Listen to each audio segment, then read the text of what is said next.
Pajak penghasilan PPh Pasal 4 Ayat 2. Pertama, lembaga menerima penghasilan dari pihak ketiga, yaitu badan atau orang pribadi. Atas penghasilan tersebut, maka lembaga akan dipungut atau dipotong pajak PPh Pasal 4 Ayat 2. Kedua, lembaga memberi penghasilan kepada pihak ketiga, yaitu badan atau orang pribadi.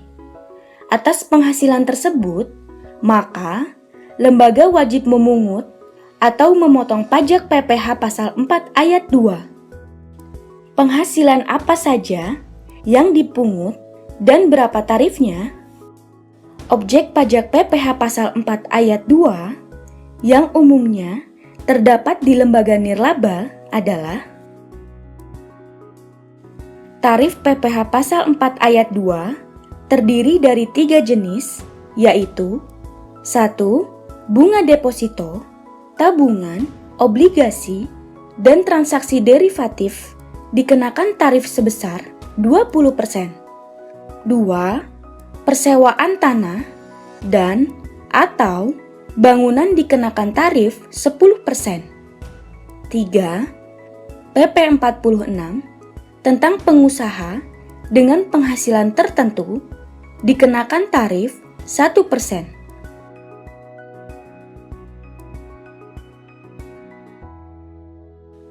Contoh perhitungan pajak PPh Pasal 4 Ayat 2 atas persewaan tanah dan atau bangunan dengan nilai sebesar 90 juta rupiah. Mekanisme perhitungan normal sebagai berikut.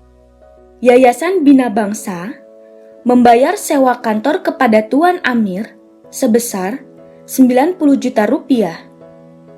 Besarnya PPh Pasal 4 Ayat 2 yang harus dipotong oleh Yayasan Bina Bangsa adalah sebesar 90 juta rupiah dikalikan 10% sama dengan sebesar 9 juta rupiah. Jadi, yang dibayarkan kepada Tuan Amir adalah 90 juta rupiah dikurangi 9 juta rupiah sama dengan sebesar 81 juta rupiah. Mekanisme penghitungan gross up sebagai berikut. Apabila pemilik tanah dan bangunan kantor Tuan A ingin harga sewa sebesar 90 juta rupiah tanpa potongan pajak, maka Yayasan Bina Bangsa harus melakukan mekanisme penghitungan atas harga sewa sebagai berikut. 100/90 dikali harga sewa. 100/90 dikali 90 juta rupiah sama dengan 100 juta rupiah. Maka, dalam surat perjanjian sewa, harus dicantumkan harga sewa sebesar 100 juta rupiah.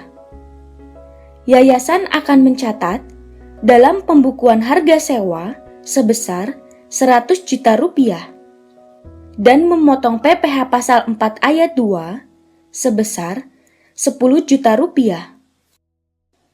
Kesimpulan, untuk organisasi nirlaba berkewajiban untuk memotong PPh Pasal 4 Ayat 2 hanya atas transaksi biaya persewaan tanah dan bangunan. Mekanisme penghitungannya sebaiknya mengikuti aturan perhitungan normal, karena jika menggunakan metode gross up akan membebani pajak lembaga. Kewajiban lembaga menyiapkan bukti potong PPh Pasal 4 Ayat 2, menyetorkan dan melaporkan SPT masa PPh Pasal 4 Ayat 2 paling lambat tanggal 20 setelah berakhir masa pajak. Silahkan kunjungi website kami di www.integrasi-edukasi.org.